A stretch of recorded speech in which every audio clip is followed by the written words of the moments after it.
what I do remember is I did say to her, I said, that was my father too. And she said, oh, I know. So you knew. Oh, you doubled down on that.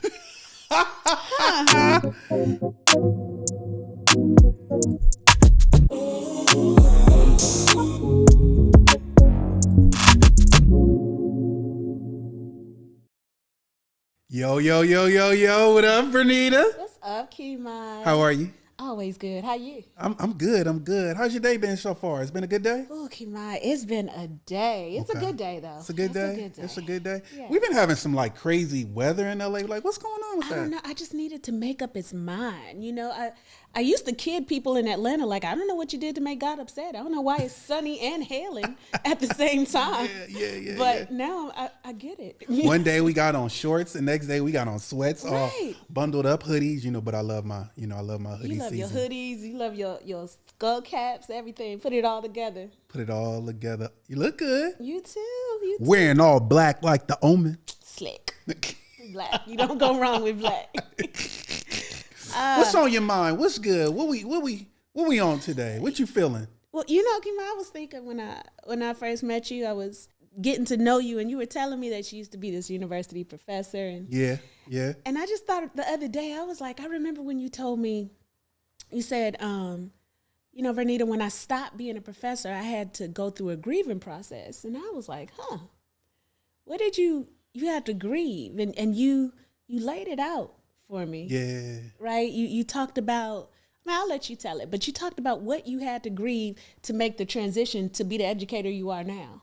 Yeah, it's crazy. Man, you doing this already. that. You jumping right in. Right in. Damn, I'm asking you how you are and you going All in. You going right in like this. Well, oh man, I think the biggest piece was I was so excited that my grandmother got to see me become a professor. The first in the family to do that. She was super happy, super excited, and I was just thrilled to be able to give her that. It was kind of, I was in the midst, there was a lot of stuff going on, Vernita. I was working on my first book. I was just thinking about, me, because I've always, my whole career has been fighting for Black children, fighting for Black parents, fighting for Black schools, just to fight. And I looked around, it was one night, I was literally lecturing. I was teaching a math methods course to pre-service teachers and in-service teachers, right? So students who want to become teachers and students who are already teaching, right? And I was teaching them all about math, how to teach math in these dope, amazing, creative, fun ways.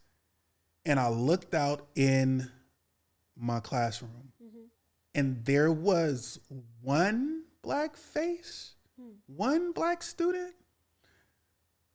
And at that moment I had this, I don't know if it was an epiphany. I don't know if it was like, bro, what the hell are you doing? But at that very moment I was like, yo, I'm expending all of my Black intellectual capital, and how is that now being recycled in my community? Because most of the people that I was training and teaching, they were going to go teach in dope schools. Yep. And when I say dope schools, it wasn't going to be schools like in our hood, in our community. Right. And so I just, at that very moment, I was like, what the fuck are you doing, bro? Coupled with the fact that I'm always fighting so hard at this institution for them to value Black people, value Black life, value the research that I was doing on Black children. And so all of those things just came to a head. Yeah. And I think I had to just sit with myself and be like, yo, what the fuck are you doing, dog? And is this making the difference in the community that you love, that you care for, that you grew up in, that supported you, that nurtured you? Are you really making it happen for them? And so I just literally had to sit in all the things. I took a leave. Yep. Because I just needed some think time. I needed some downtime. I needed to figure out what I really wanted to do. And I just had to realize, like, I've been fighting in so many institutions fighting when I was an elementary teacher, fighting when I was a middle school teacher, fighting when I was a high school teacher, just fighting when I was a university professor, fighting in my research, fighting writing a dissertation, fighting. And you get to a point where it's like, I've done this shit. I've accomplished this shit. Yep. And I'm still fighting for folks to value black people, value black life. Nah, you got to change something here, bro. And it was at that moment that I really had to mourn the person that I thought I was going to be. I thought I was going to ride into the sunset off as a university professor, get the tenure, do all the things, do the writing and the publish, all that shit.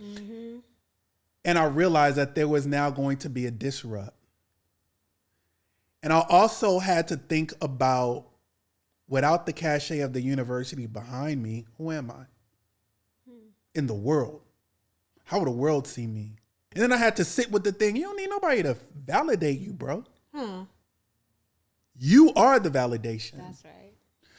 But that took time for me to really break through, because now you're giving up the salary. You're giving up the position. Quote unquote, what people think prestige is with being a university professor. You're giving up all of those things. So like, oh, I'm going rogue and I'm going to do this on my own. I had to sit with that. Yeah. I had to sit with the fact that how do I tell my mom? How do I tell my mom, like, yo, yeah, I'm about to just leave this, mom. Something she's seen me actively work hard for. Yeah. What am I going to tell my family? Are they good with that? And I remember, my sister, Trey. Shout out to Trey. You might like her more than me, but don't say that on air. I like her more. And I remember I was like, my sis always going to keep it real with me. And I took her to dinner, and her and I sat down, and she was like, yo, bro, what's up? I said, man, I think I'm done with being a professor. I don't want that university life no more. She was like, yeah, be done with it. And young folk, they just want to be like, do your own thing. Like, let's go. Sometimes they right. And she was like, let's go, bro. Yeah. I've watched you. You've worked hard. You succeed in anything that you do. What do you want to do? Next? And I said, yo, I think I really want to just open and start my own thing. And she was like, go for it. And she was like, I got your back. Mom got your back. The whole fam got your back.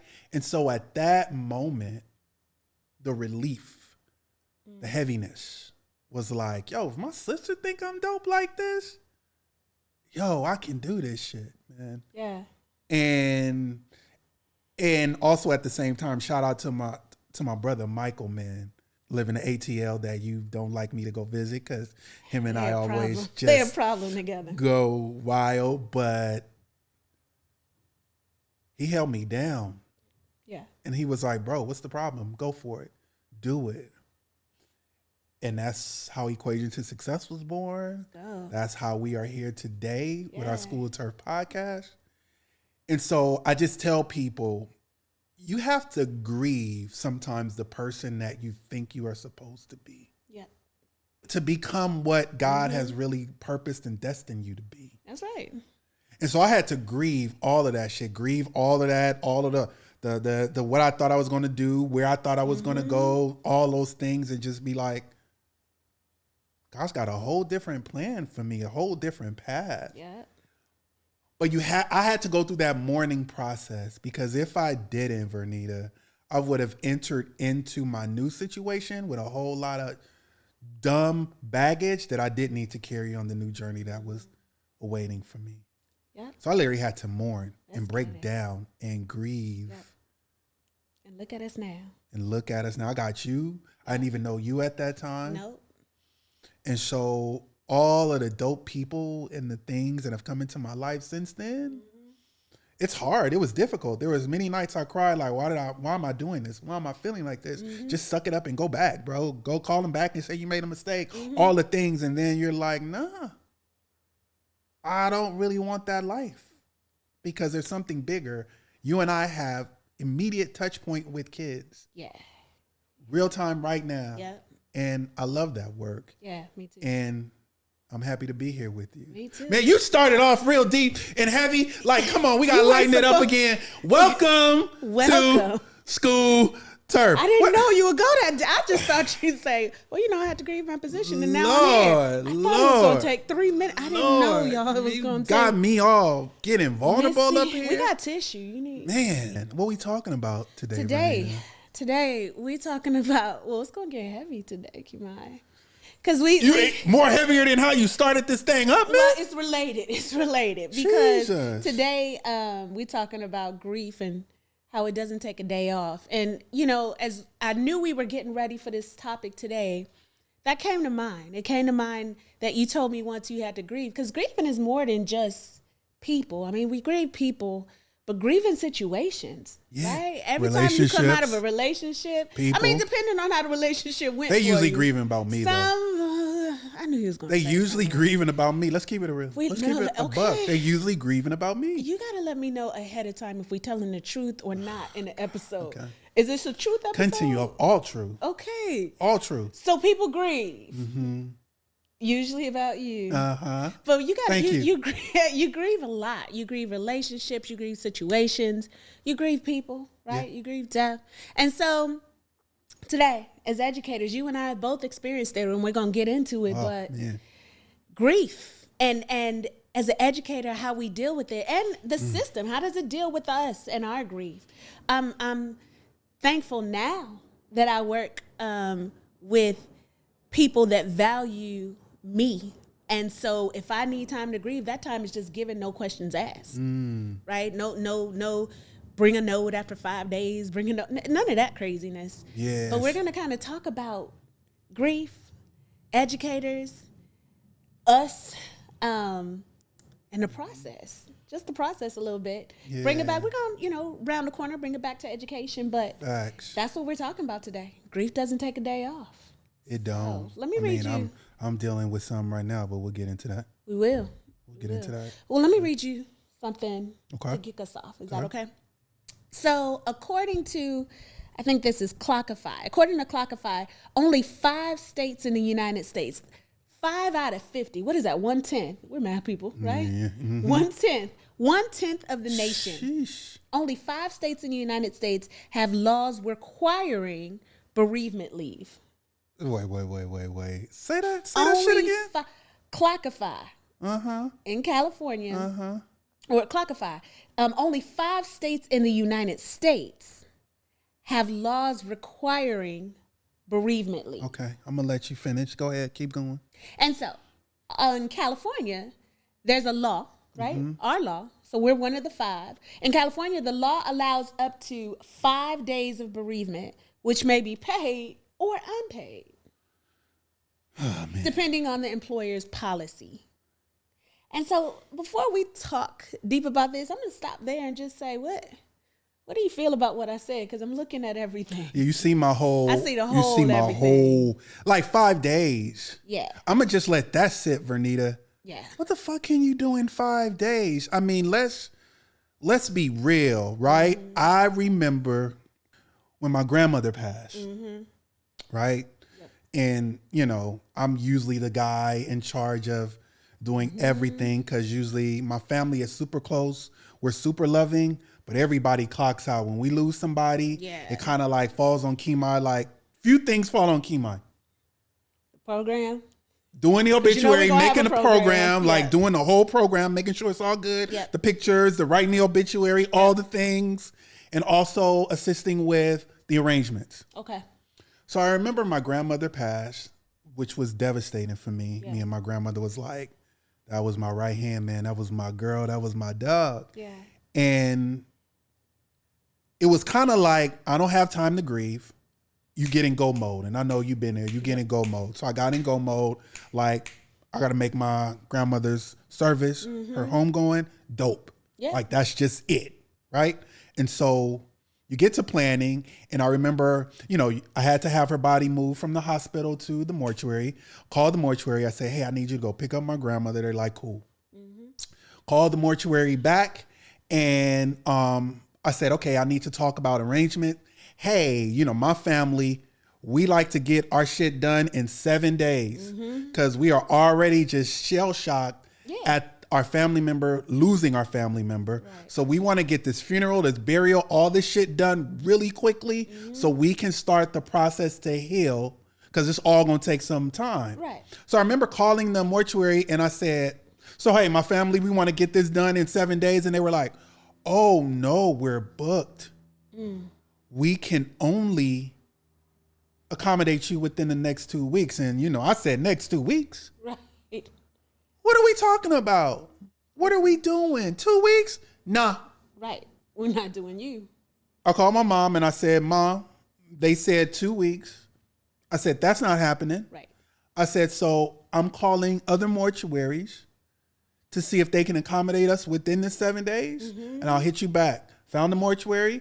I said, go and get the body from this other mortuary. Hey, mortuary B, go get the body from mortuary A. We're going with you. Mortuary B gets to mortuary A. Mortuary A says, oh, no, we've got it. They call me. Mortuary B calls me. And then I said, put me on the phone. Give the phone to them. I want them to talk to me. Gosh. I said, you're done. You can't get this in 7 days. You're done. We're going with mortuary B, and that's that. Yep.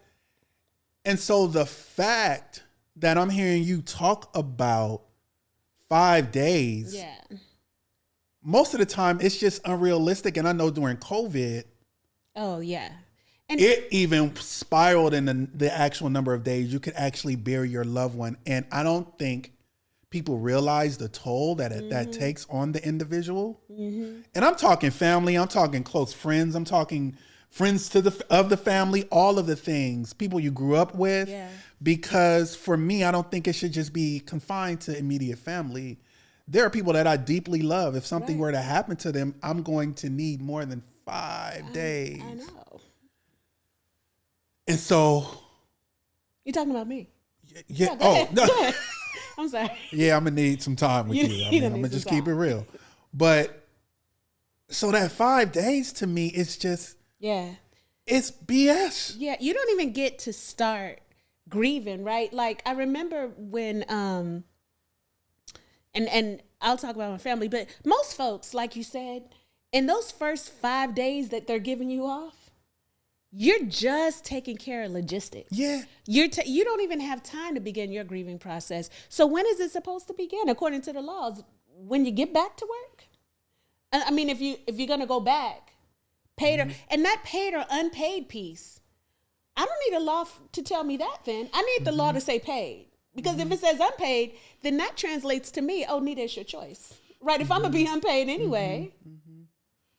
If it's just a matter of whether I keep my job or not for taking time off for myself to grieve, well, then that's a conversation to have on whether I really want that job or not. But, and whether that job, not whether I want it or not, whether that job values me or not. Yeah. Right? And I'm going to be honest, literally, I said F that job. When someone passes in my family, F that job. Fire me if you want to. And I say this with some class sensitivity. Yeah. Because I've never been that guy that's like, you're going to come back to work. No, I'm going to come back to work when I'm ready. Right. Right.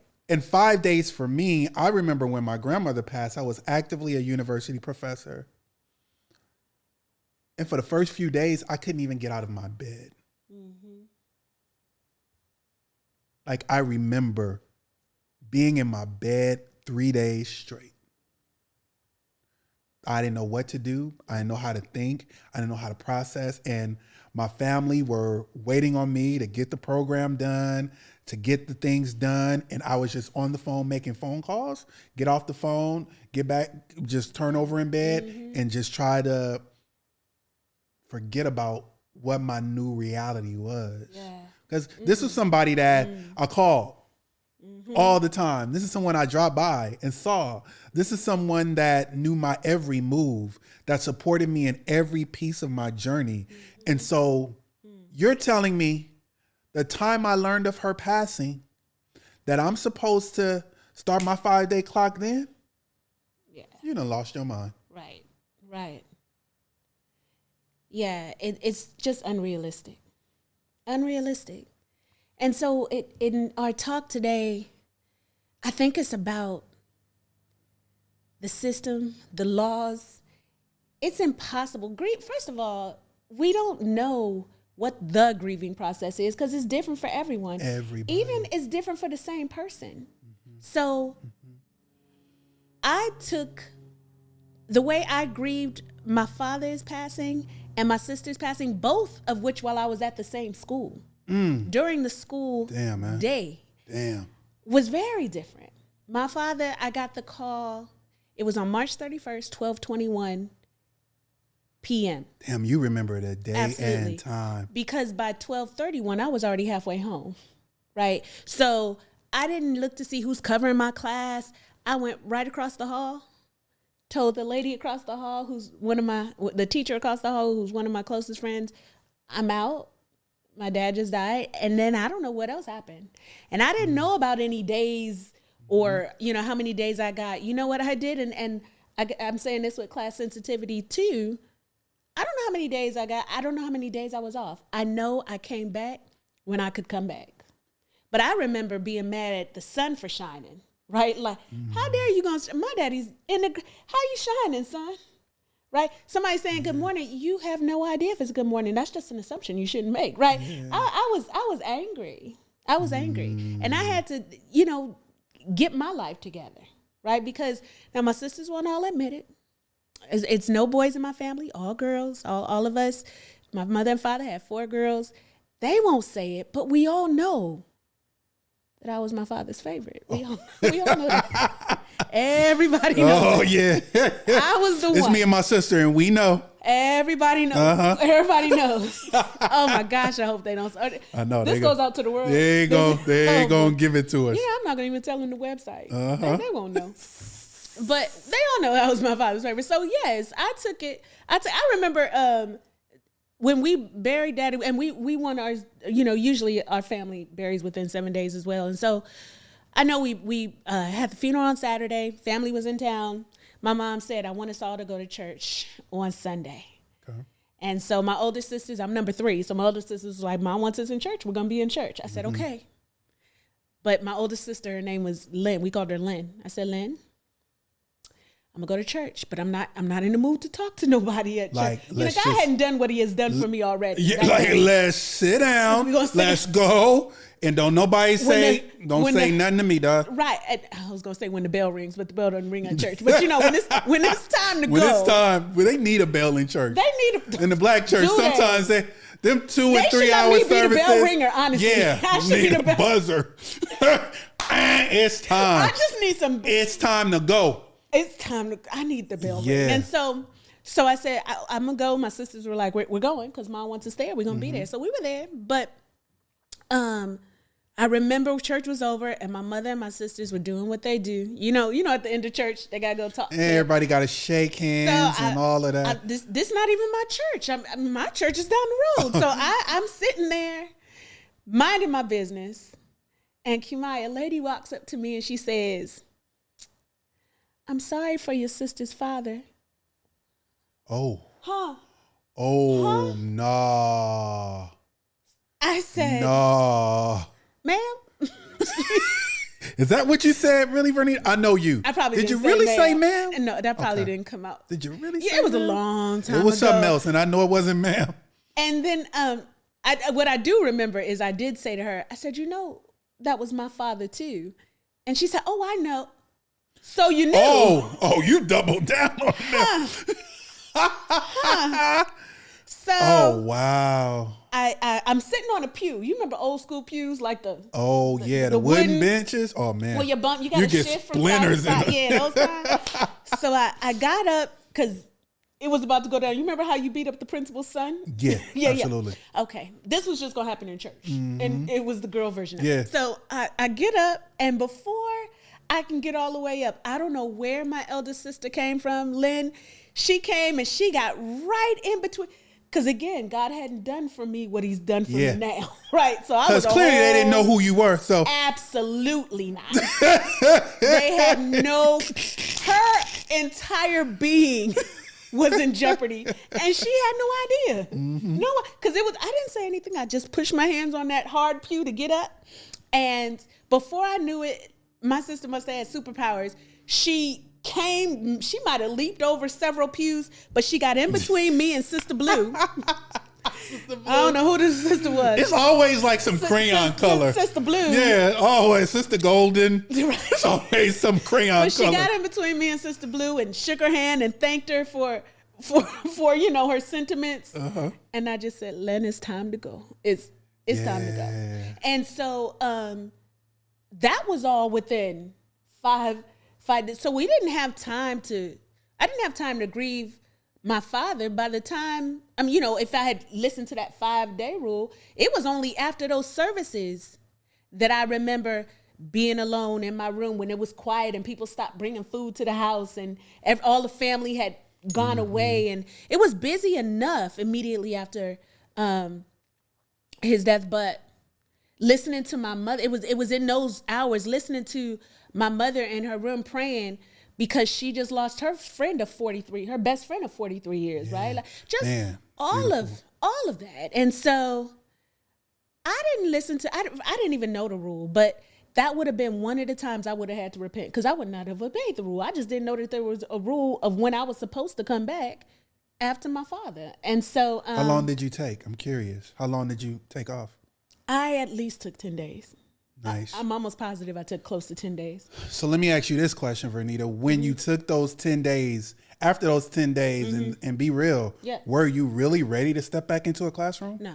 No. And I wasn't ready and I know everybody meant well. I wasn't even ready for all of the sentiments coming, like I'm sure they had let my children know, my students know. And, I was out of high school. So kids were like, yo, Mr. And they called my father the big homie, because I would lock myself out of my car. And my dad was retired, so he'd bring my key up to or leave my keys. He'd bring my keys up to the school, and I'd say, yo, that's my pop. And kids would be like, oh, that's the big homie.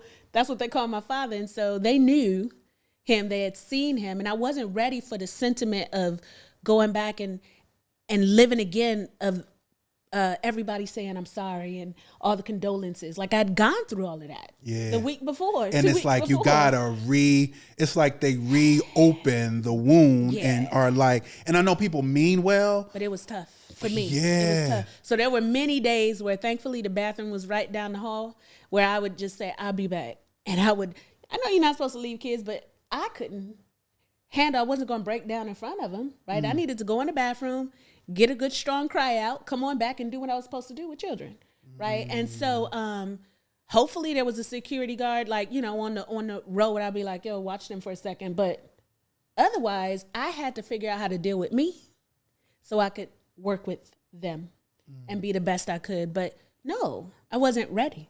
And I handled my sister's death a little differently. I asked when I found out I had school, and I started taking off before for her.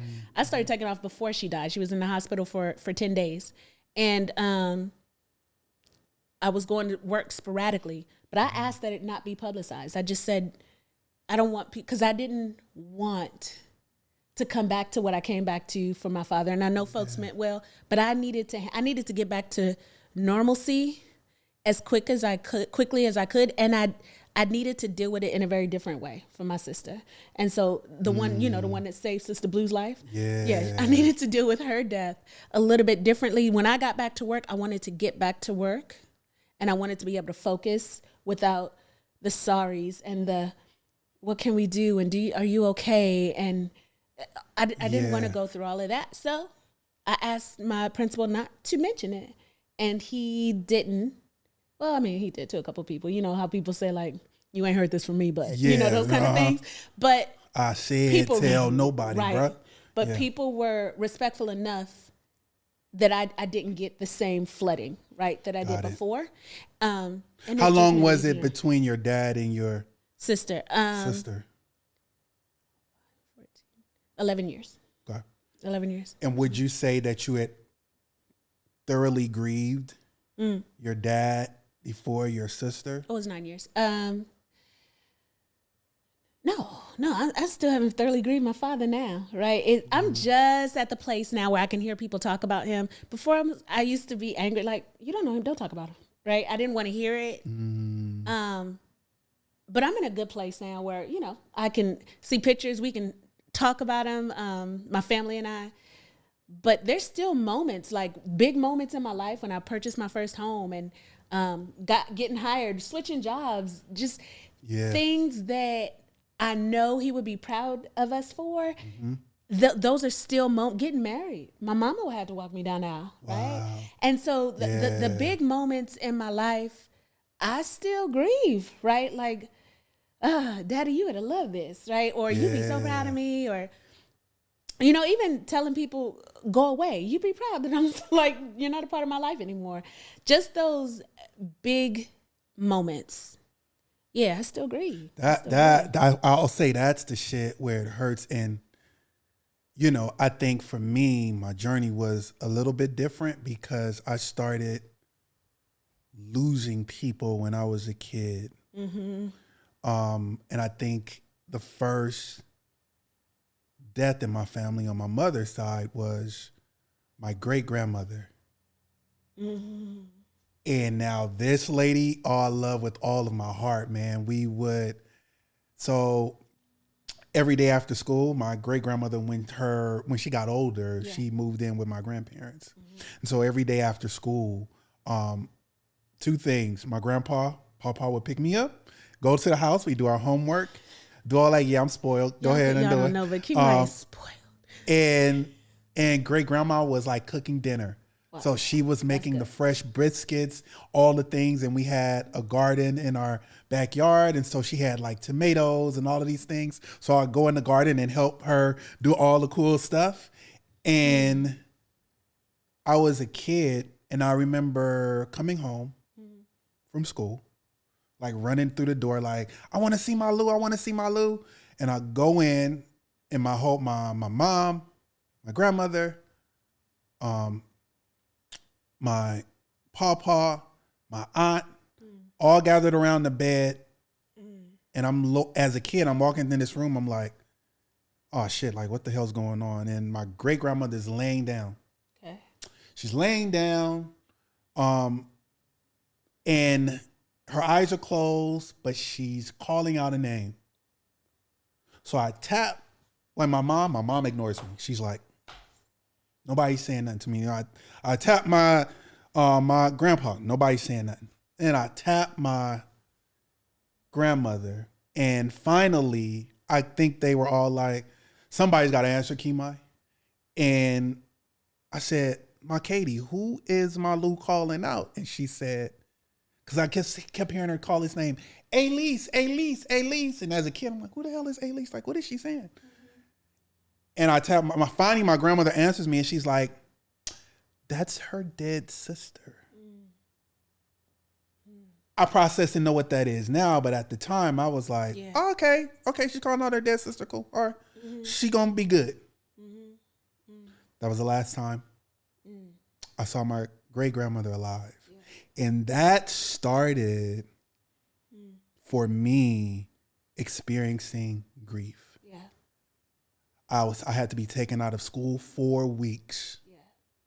Cause you gotta imagine this little kid running home, going to my grandparents' house every day, and now my Lou, my great grandma, she's not here no more. I can't do the shit that I always do with her. I can't help her. I can't talk to her. I can't laugh with her. I can't do all of these things.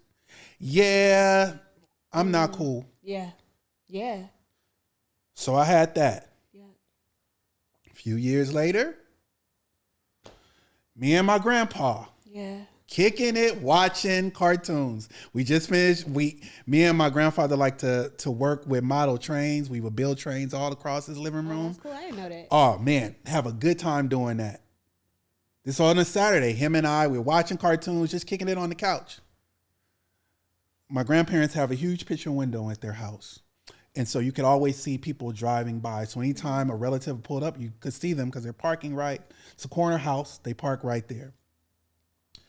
I said, oh, Papa, like Mom, because my mom had taken my grandmother, they went grocery shopping. Okay. So I'm like, Papa, Mom, and you know, my Katie are here. He's like, okay. Because my grandfather was big on just taking good care of my grandmother.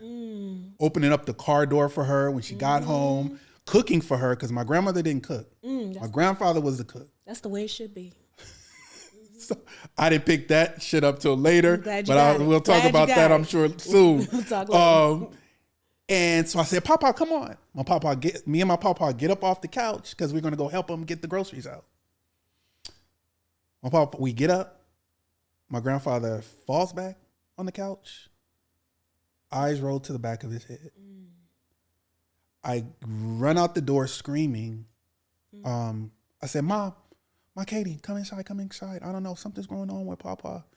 And immediately when I walked back in, I knew. And my grandmother looked at me and she knew. My mother was frantic. Yeah. She's screaming, Dad, Dad, Dad. Me and my grandmother just had this look with each other like, you know, he's gone.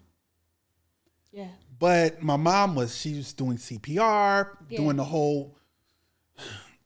Right. And then she's like, you guys call 911. Don't just stand there. Because me and my grandmother, I remember, me and my grandmother were just standing there like shell shocked. And my grandmother's holding my hand. I'm holding hers.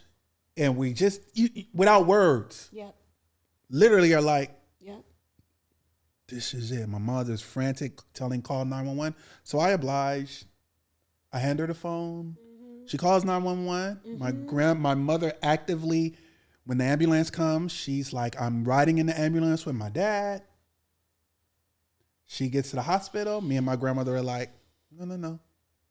Get to the hospital. Get the phone call. Yeah, it's gone. Weeks. Again, I'm out of school. Yep. My mom is just like, just get all the work for KiMi. And we ain't talking 5 days like that shit say. It's not 5 days. I'm out of school like 3-4 weeks. Yeah. Yeah. And it was crazy because I have such a cool relationship with my mom that my mom every day would just be like, are you ready? I think the first week it was kind of like, are you ready? Are you ready? But then it got to a point where she was like, you'll tell me when you're ready. Not just at home. I would cry. Yep. I would do what I do. I just wanted to be alone in my room, that only child syndrome. I'm in my room doing my thing. Like, I don't want to be bothered with nobody. Yeah. Out of school 4 weeks. Now, fast forward to me as an adult. I'm a university professor. I'm doing the damn thing. My grandmother ends up in the hospital just on some flu type stuff. And I just came back from Grenada with some friends. This was my very first Christmas, and there's a little regret. I don't regret it, but I remember my grandmother wasn't feeling well, and I'd already had the trip planned to Grenada, and she said, KiMi, go to Grenada, enjoy yourself. She was like, I'll be here when you get back. And sure enough, but while I was away, my mom and my family didn't want to call me. But the day I was coming back, my mom says, hey, your grandmother hasn't been feeling well. Everybody's been trying to get her to go to the hospital. You're the only one that can make it happen for her. Okay. I was like, oh, yeah. When I get there, I'm going to just tell her, we're going to get your shit ready. We going to the hospital. Like, and that's how I talk to my grandma. Like, get your shit together. Like, we going. And literally, everybody's at the house. I walk through the door. I'm like, get dressed. We're going to the hospital. Okay. Now my whole family's like, ain't this some shit? Like, we've been trying to get her to go to the hospital all this time, and now you say one thing, and we going. Yeah. Nice. She gets her shit. Go. We go to the hospital. Doctors come in and like, oh, Katie's gonna be great. She's just got the flu. We're gonna give her some Tamiflu. That's it. Gonna give her some Tamiflu. We'll keep her overnight. We'll keep her because this is probably like, we probably got there like 11 midnight. Okay. We'll keep her over the night and she'll be good to go the next day. So me and my cousin are in the room. We're like, cool. My grandmother then says, she swings out of the bed. She says, okay, I'm ready to go home. We were like, I said, hey, lady, like, did you just hear what the doctor say? Like, we can't take you. Nice. And so she goes out of the bed. Her leg gets weak. Okay. And she's like falling, but me and my cousin catch her. Yeah. We get her back in the bed. She cold blues. So I'm calling. Right now I have to make the call. Yeah. And everybody got to the hospital like immediately. I just called my mom and I said, Mom, I don't know what the fuck's going on. Something is happening with my Katie. Everybody get here. Mm-hmm. Everybody got there. Mm. Last person to get there was my uncle. You know, my big Uncle Ron. Yeah. Don't smile like that. Okay. Don't smile like that. No, he's off limits. I know. I know. And everybody had their turn. Mm-hmm.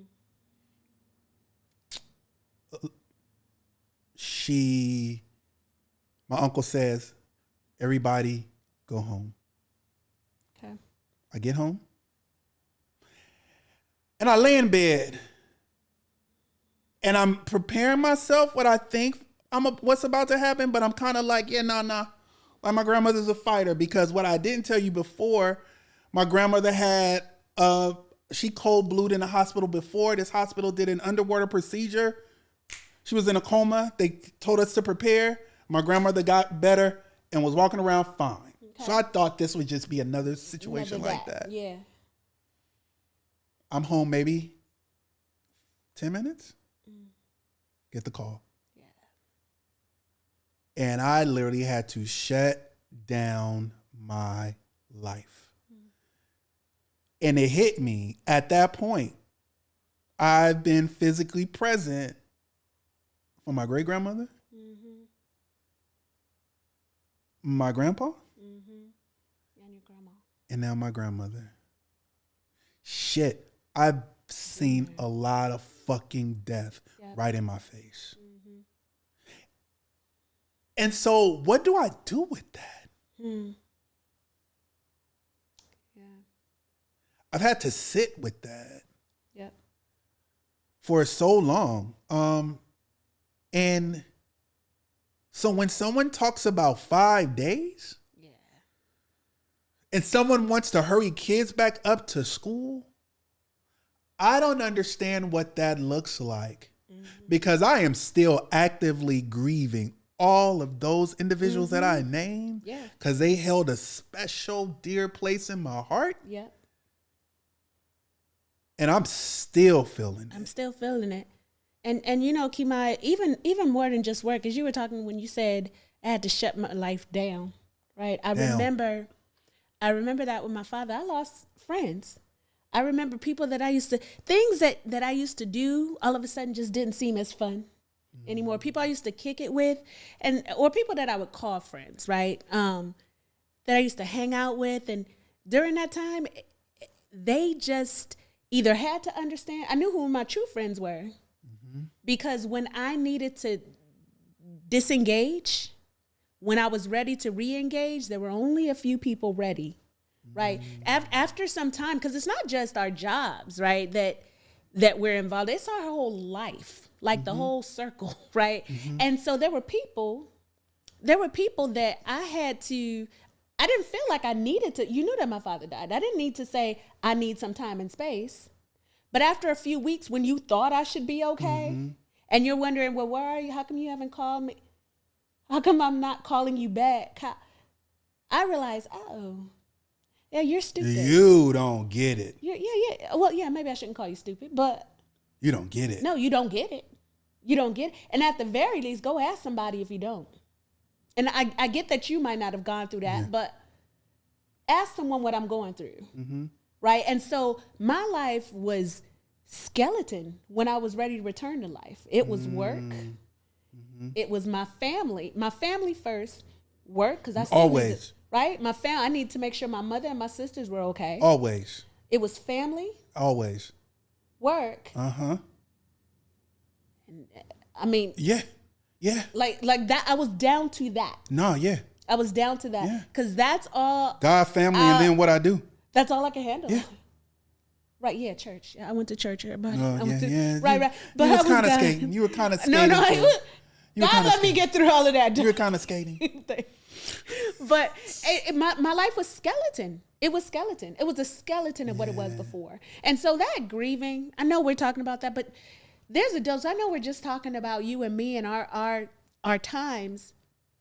But imagine that. Imagine the second largest district in the nation has over 30,000 educators. Yeah. And you're telling me out of those 30,000, they only get 5 days. Some of them are grieving still. Actively. In front of children. Yeah. Because that's the thing that I don't think we're taking into consideration, right? I know, at least for me, you know, and we even know I just recently lost my aunt, near and dear to me, right? Yep. But I lost my aunt actively while we're working with school districts, while I'm actively working with kids, while we're actively planning this podcast, while we're actively growing the company, while I'm actively doing all the things, and I still need to show up. I still need to have a smile. I still need to treat children with the humanity that they deserve. Yep. Meanwhile, I am still in a active grieving process. Right.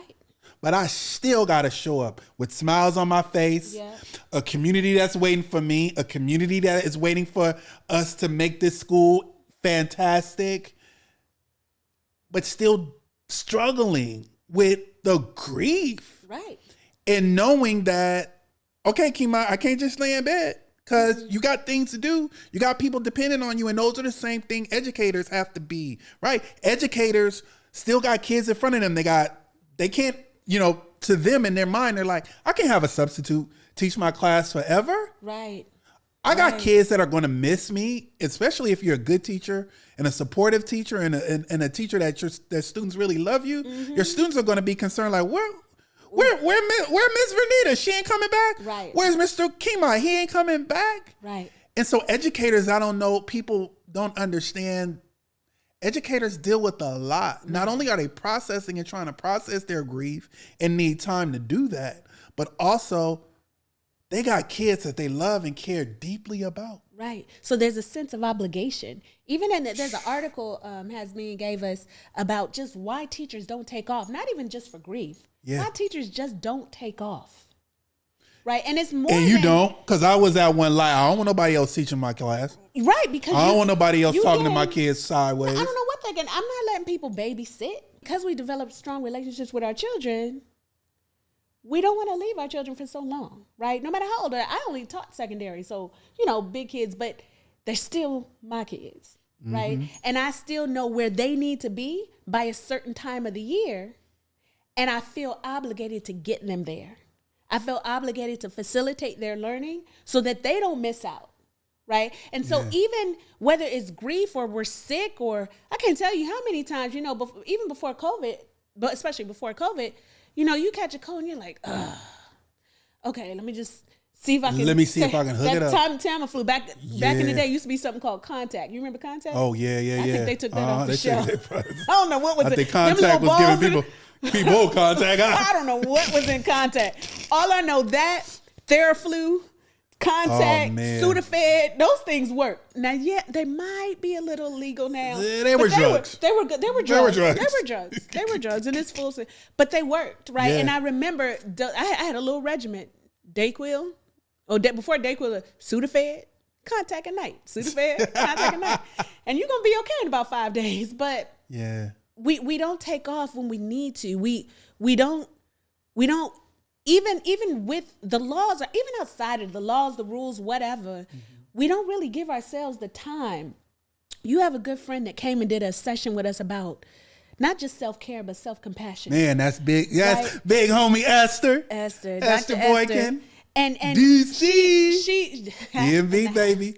We know all about that DMV. You know don't we? But she said, you know, just giving yourself the time and space. Those of you that don't know about self-compassion, check out Dr. Esther for real. But just talking about giving yourself the time and space. It takes time, and it's not just a few days. Sometimes we think we take a week vacation and we're good. No. We need weeks. She said, like, when she gave me a bar, she was like, KiMi, it took you longer than a week to get here. It took you longer than a week to get there. It's going to take you longer than a week to get out. Exactly. And so even just paying attention, and I know we all don't have the luxury You and I are in spaces now where we can take the time that we need, with no questions asked, no worries about can we come back and pick up where we left off, because we can. No worries about our financial status. Doesn't mean we're going to lose our home, lose our car. Doesn't mean we're gonna have to go move in with somebody or eat McD's for a while or buy noodles. You know what I'm saying? We're not going back to those days.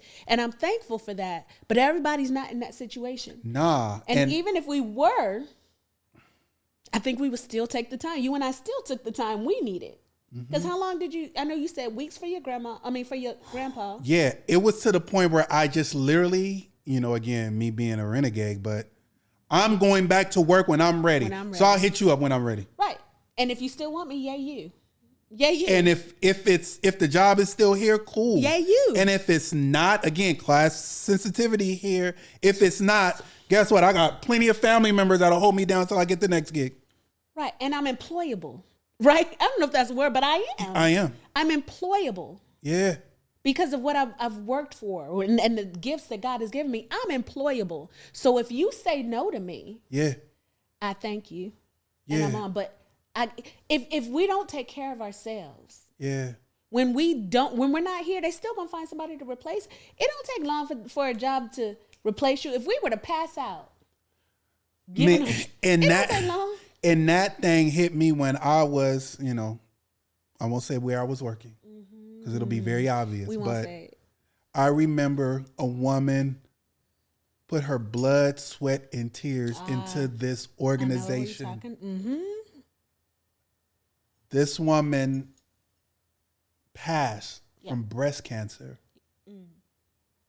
Within a couple of days, I was in a meeting about how do we replace this woman. What? We don't even have a date for this woman's service yet. Yeah. And you're talking to me about how are we hiring somebody else? Yeah. And I vowed, whenever I have a company, people need time off, family matters, whatever. They need time to grieve. They need to do whatever. Have it. And you ain't got to worry about your pay. The pay's still going to keep coming. Yeah. And I wish more companies did that. Companies and places of employment do that. But the reality of it is people are so disposable. In so many companies, and particularly educators, we can get rid of you. And now we can hire two more teachers for our school on the price of you. Right. Particularly if you're a vet teacher. So go on. We don't need you. It just shows us how this society has made people so disposable. Right. And I hate it. Right. And I see people working 2 and 3 jobs just to make ends meet. And I see those 2 to 3 jobs never value their humanity. And if something happens to them, they're looking quickly. Okay, so we got to replace this person with, they gone. Like, it's not even a thought. It's not even moments of silence. Yeah. They don't even do moments of silence, Vernita. It's kind of like, that person gone? All right, we got to hire starting tomorrow. Yeah. What? Yeah. They might take a sigh. And if companies really realize, because the big ones do it. Some of the big ones really do it, right? Oh, yeah. I'm a part of a company that you feel valued. You almost feel guilty to take off, right? Because they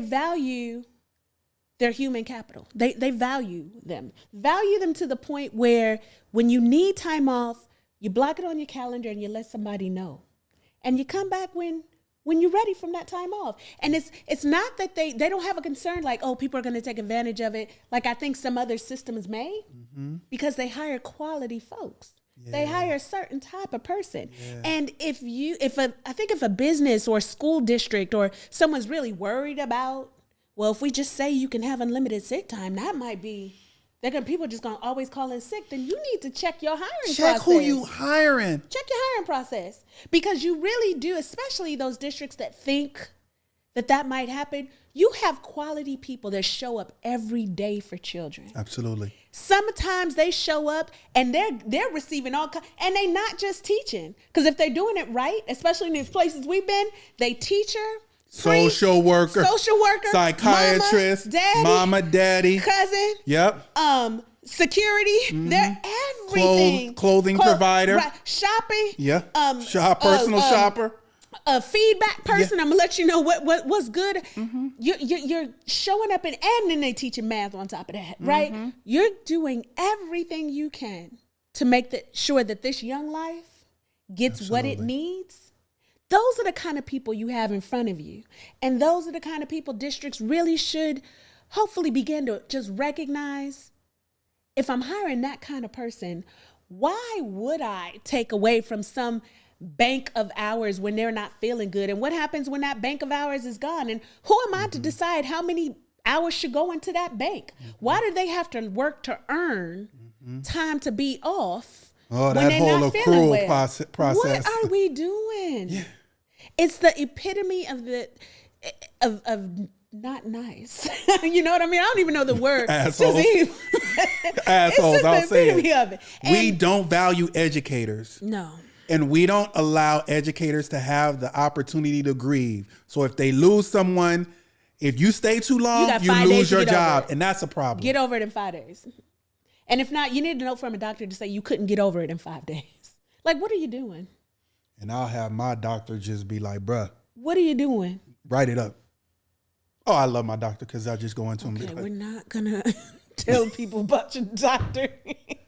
But Dr. B, do what I need to do. Oh, gosh, you done named him. Okay, there's a bunch of Dr. B's. We don't know what it is. A lot of them. But that's my guy. And he a brother. Oh, gosh. So now you're narrowing it down. So you're narrowing it down. I got it cracking. We'll call him Dr. B. Yeah. Let's call him Dr. B. But in other news, we here at Skoolturf value educators. We do. We understand you are under a lot of pressure. We understand that you go through things. And so we are always here to support you. You know, KiMi, it wasn't that the theme.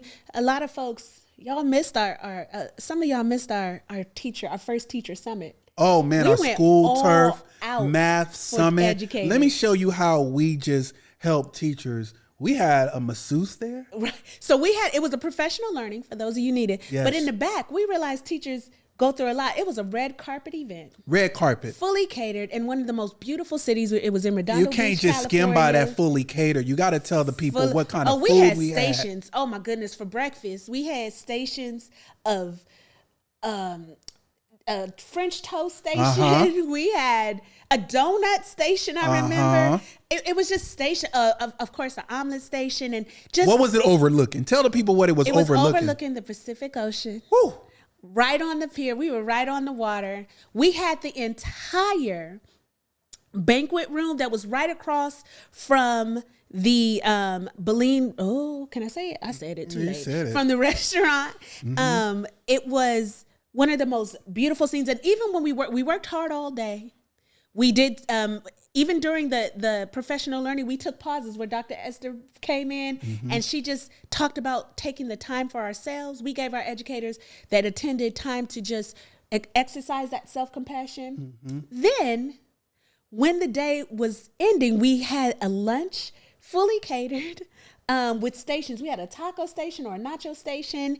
We had I missed everything. Hasmeen had me working, so I did get in a massage though. I did Hasmeen get that had in. me working. I got that in. I didn't get to see any. But after that, we selected several educators to come over to the restaurant. We rented out the entire restaurant for educators. I'm saying all this because we might do it again, but we just need you to know what you missed out on. We rented the entire restaurant out where we had hors d'oeuvres, open bar, open bar, cracked crab, say it slowly, caviar, say it slowly, open bar, yes, open bar, and so there were a lot of things there. It was just all on the water, no one there but educators, because we thought you go through enough. We as educators, because we're educators too, Absolutely. We go through a lot.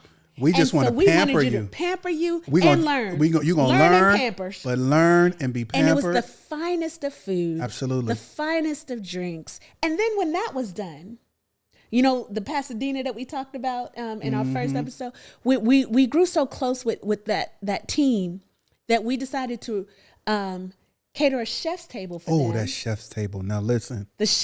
You gonna tell them about the chef's table? Tell 'em. Let me tell y'all. Tell them about the chef's The table. chef's table. We had a chef come out and just give us delicious food. Course by course the entire night. Yes. That was great. This is because we value educators. Yeah. And so, just a plug. If your school or school district want to participate in something like this, hit us up on our website, equationtosuccess.com. Yes. Because it's a Skoolturf, baby. And this is how we do it. Vernita, I'm happy to be here with you. I'm always happy to be here with you, Dr. KiMi. Man, this was a interesting episode, but I hope we have opened up people's eyes to grief and wanting school districts and policymakers to really say, is 5 days really enough? Why are we even naming days? I want to challenge a district. I don't care how small you are. I don't care if you have two. I know a district that has one school. I think it's in New Mexico somewhere. I don't care if you have one school or 1,500 schools. I want to challenge a district to take away that policy. Take away the policy of it. Just start with sick. Let's just start with sick days. Take away the policy for sick days. Revisit your policy for hiring, because there should be a little more to the hiring process, right? So that so it's not in your mind, right? So that you're hiring people, not just the position, right? And so when you are thinking about, I want to challenge a district, KiMi, any district who is under the sound of my voice, right? Anyone that works for a district, take this back to your HR. I want to challenge a district to just let go of those days. Don't take what we're saying to say, okay, 5 days isn't enough. Maybe we should give them 11. They said they took 2 weeks, but we'll give them 2 weeks. No days, no days. Take days off the table and just open it up. Value your educators enough to say, we're sorry for your loss. When you're ready, come on back. Start there. We're sorry that you don't feel well. When you're ready, come back. We're sorry that you had to have a procedure. Facts. When you're ready, come back. If you just started valuing right there, just for sick, and then you really monitored who and had a solid hiring process, yes, you might have open positions, but if you hire quality educators, you don't have to worry about whether they're going to take advantage, because that's not what's in their mind. What's in their mind is making sure that they educate the children that are in front of them. I want to challenge a district. Bars. Ladies and gentlemen, Vernita, what can I say? I ain't got nothing to say after that, because she challenged you, school districts. Do your job. Do your work. Handle business. The Skoolturf, baby.